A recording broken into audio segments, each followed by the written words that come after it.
What's going on? It's us, Primal Strength Physiotherapy, chasing excellence, not numbers. So today we're going to talk about Vo2 Max training and how I increased my Vo2 Max by 5 points with this training method. So Vo2 Max training is defined as the maximum amount of oxygen your body can utilize during intense or incremental physical activity or exercise. And this is seen as the gold standard for cardiovascular fitness. Now, I did some research as I started running and I wanted to increase my Vo2 Max because, like most, I have a wearable. So that's a Garmin Fenix 7 Pro. And essentially, when I first started out, my Vo2 Max was quite low when you look at the norms. However, as I'm starting to run, I'm thinking, I want to increase this. And so I started doing some research, and a lot of the evidence or a lot of people out there were saying zone 2, run slow to be able to run fast. And whilst I do subscribe to this idea that yes, you need to build a strong base in order to build on, only doing zone 2 did not work for me. So like I said in a previous video, I started running consistently around the end of 2024, so about December 2024, and all through 2025, I was running quite consistently, minimum of 3 to 4, sometimes even 5 days in the week. And initially, I was running about 3 days a week at the beginning of 2025. And so this looked like a long run and an easy run. And so I'm doing my slow runs, my long runs, my easy runs, and I didn't notice that my Vo2 Max was changing at all on my wearable. And so I started doing a little bit more research and actually speaking to one of my good friends who's an avid runner. He mentioned about high intensity or interval running to increase VO2. And this sent me down a bit of a rabbit hole. So I started looking into Vo2 Max training and I stumbled across running fast intervals once a week to increase Vo2 Max. So between about December 2024 and February 2025, like I was saying, I was doing more of my sort of long runs and easy runs. And it was from about the beginning of March, maybe the end of February, March 2025, where I started adding in these speed or interval runs where I'm working at a higher intensity. And as you can see, there was a big jump in my Vo2 Max.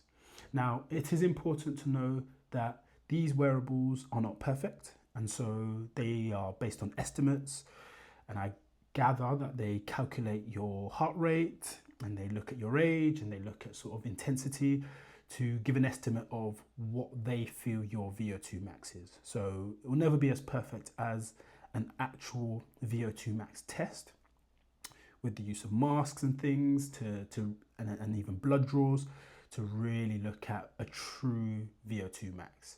However, for your everyday average runner like myself, I think it's a good proxy because obviously it's still tracking those metrics to see if there is any changes in terms of, your baseline measures. And so, you can see that quite quickly within about 2 to 3 months, my Vo2 Max started to rise quite significantly.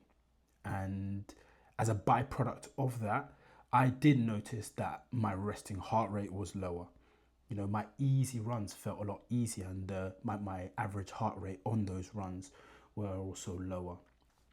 I felt I had a little bit more endurance and capacity because, again, with your higher intensity or HIIT training, you are increasing the demands of your body. So you are stimulating those adaptations so that when you recover, you've got more of a foundation to then sort of build on for your easy work. So it really does show that high intensity, high interval work alongside your perhaps zone 2, zone 3, or slower, lower intensity work is as important for development, training, and adaptations. Vo2 Max training can look different for different people. For me, it's running, and I find that increases, or that has increased my Vo2 Max the quickest. This can be cycling, this can be rowing, it can be swimming, any activity where we're getting our heart rate high. So typically into these zone 4s, maybe even a bit of sort of zone 5, the lower end of zone 5, where we're really pushing the limits of what we can do. And so naturally, we're not going to be able to work this hard for as long. So this can look like as little as 15 to 30 seconds of activity interspersed with a period of rest. So this could be, 90 seconds, could be 2 minutes, 3 minutes, depending on your level, your training history, your baseline level of strength and endurance and cardiovascular ability, up to anything about 2, 3, and even 5 minutes of high intensity activity. And again, the key here is that we have periods of hard work interspersed with periods of rest. And so we're accumulating that effort over a number of repetitions. And again, this can be, as little as 2 to 3 reps or sets of hard work, up to, 5, 10, even 15 reps. But bearing in mind, this will all depend on the activity, your level of fitness, and like I've said previously. So Vo2 Max training, I think, is the best way to increase that Vo2 Max. And I think the best measure of this, without actually doing the test, is how you feel day to day and what your wearable is telling you. So what is your resting heart rate doing? What is your stress levels like? What is your HRV doing? I think all these metrics along the way are going to tell you whether you are improving in terms of your VO2, your general health, your well-being, or if you're not improving. Now, important caveat is there can be a tendency when we see progress to want to do more of it. And I'm guilty of this myself, in that initially I started with just once a week VO2 training, and then I decided to increase this to a couple of times in the week. So there were 2 different sessions. One was a much higher intensity session with shorter intervals and longer rest periods, and the other was more of maybe like a tempo, so slightly higher than, say, your easy pace, but trying to sustain this for a longer period.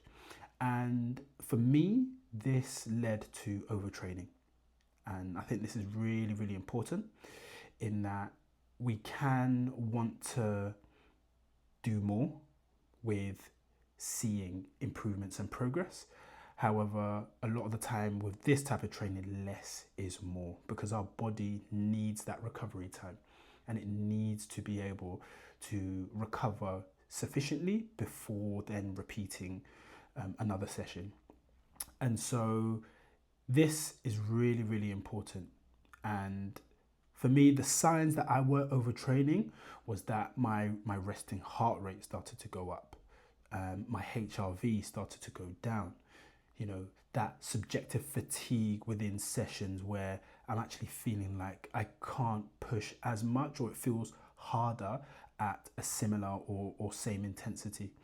And so these are really, really important measures to bear in mind. And personally, for me, training VO2 once a week is more than sufficient for me to see consistent and incremental progress with my running activities. So for me, generally, my resting heart rate before I started my VO2 training sat in the high 40s, maybe even as low as around 50. So between, I would say, about 47, 48 and 50 beats per minute. And this was my sort of average overnight. However, after about 2 to 3 months of VO2 training, I did notice that my resting heart rate, my average resting heart rate overnight could have been as low as 42.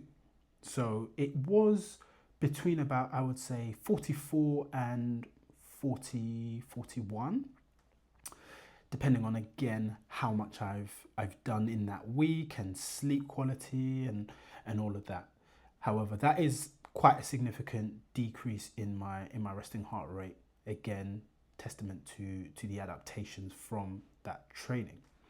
Looking at the numbers is useful information, but ultimately how you feel day to day, how you move, how you're recovering is much more of a predictive indicator for benefits, training, adaptations. And so generally I felt better. I felt, more like everyday, day-to-day things, like going upstairs, like walking, brisk walking, doing my daily sort of activities, just felt that little bit easier because, again, I have a bigger or a better base of cardiovascular health, fitness, strength, etc. So why all the buzz with Vo2 Max training? What's even the point of it all? So Vo2 Max is quite strongly linked with health measures. A higher Vo2 Max has been shown to reduce the likelihood of all-cause mortality, which essentially means dying from any health condition. These tend to be your diabetes, your blood pressure, your strokes, cancers, your metabolic conditions, whereby, if we have a higher Vo2 Max, we're just at much lower risk of getting any of those conditions. Likewise, Vo2 Max training improves that fat metabolism. So fat requires oxygen to be able to be utilized. And if we have the ability to utilize more oxygen, then we're naturally going to be able to burn more fat. And so it can be a useful measure for weight management in terms of that high intensity training, that sort of short interval Tabata style input can have a much significant carryover in the long run with metabolizing fat and losing weight. And that's all, really. I think Vo2 Max training is very, very popular right now, and for good reason, especially when we know the benefits that come along with an improved Vo2 Max. We see those improvements in our performance and our health.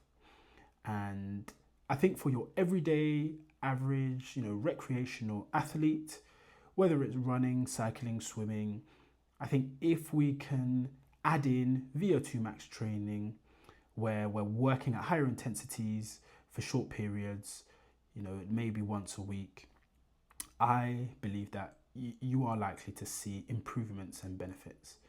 And like anything, we do need to progressively overload to see that progress. However, at this level, I think that, yes, adding in our Vo2 training alongside our steady state zone 2 lower intensity activity will have long-standing benefits in future. As of this recording, my Vo2 Max is 55, but let me know what yours is in the comments. Yeah, I'm interested to know perhaps where it was and what it is now and what you've done to improve that. I'm always open to learning from others, as I certainly don't believe I know everything. I'm simply sharing my method, my sort of way in which I improved my Vo2 Max. But do let me know in the comments about things you've done, ways you've improved, and I think that way we all improve and get better together, because with training at this level, I think the ultimate goal is to just be a little bit better than we were yesterday. And so hopefully we can do that as a bit of a community, sharing what we know, sharing what's worked for us, maybe what hasn't, and yeah, let us all continue to make progress and gains. And as always, chasing excellence, not numbers.